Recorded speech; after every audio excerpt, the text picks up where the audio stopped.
চেছ school আসামলৈ সকলোকে স্বাগতম জনাইছো আজি দিয়া প্ৰবলেমটো এটো মেটিন 2 চাব গলে হোৱাইটে পজিশনটো এনেও জিকিব কিন্তু যেতিয়া দুটা মুভত চেকমেট কৰিবলগীয়া কোৱা হয় তেতিয়া পজিশনটো বহুত কমপ্লিকেটেড হৈ যায় এই পজিশনটোত বহুত ধৰণৰ চাল আছে যেনেকৈ বিশপ টেক্স পন চালটো ভাল চাল কিন্তু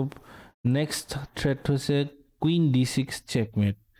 তো প্ৰবলেমটো হয় বিশপটো যেতিয়া e8 ত খেলি দিয়ে এতিয়া কুইন দি চেক দিলে কিংৰ কাৰণে এটা এস্কেপ স্কয়াৰ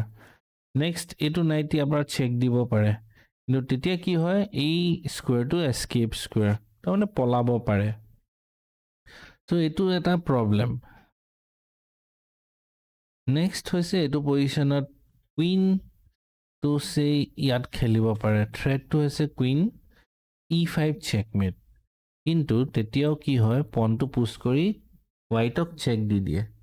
হোৱাইটক চেক দি দিলে চালটো এটা এক্সট্ৰা দৰকাৰ হ'ব এতিয়া তো মেটিন 2 নহল গৈ তো ইয়াত আনসাৰটো কাৰণে এটাই মুভ আছে হেতু হৈছে বিশপ g2 থ্ৰেট হৈছে বিশপ d5 চেকমেট এতিয়া হেতু বসাবলৈ কাৰণে ব্ল্যাকে কি কৰিব পাৰে বিশপটো যদি ইয়াত আহে এতিয়া বিশপ d5 চেকমেটটো অলৰেডি হৈ আছে নেক্সট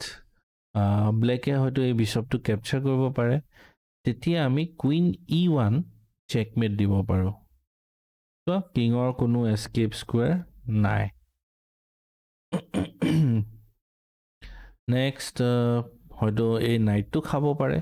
তেতিয়া আমি নাইট f8 ইয়াৰ পৰা চেকমেট দিব পাৰো বিশপটো ইয়াত অহা কাৰণে এই স্কয়াৰটো এস্কেপ স্কয়াৰটো নাইকিয়া হৈ গল আৰু কি অপচন আছে আৰু মেবি এই পনটো পুশ কৰিব পাৰে তেতিয়াও বিশপটো d5 ত চেকমেট দিব পাৰিম আৰু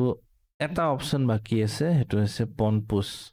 এটো যদি দিয়ে তেতিয়া বিশপ h3 চেকমেট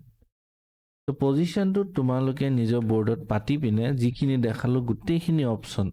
এটা এটাকৈ ভালকৈ চেক কৰিবা এনেকুৱা আৰু পজিশনছৰ কাৰণে তোমালোকে ওয়েট কৰা নেক্সট ভিডিও আহি আছে বাই বাই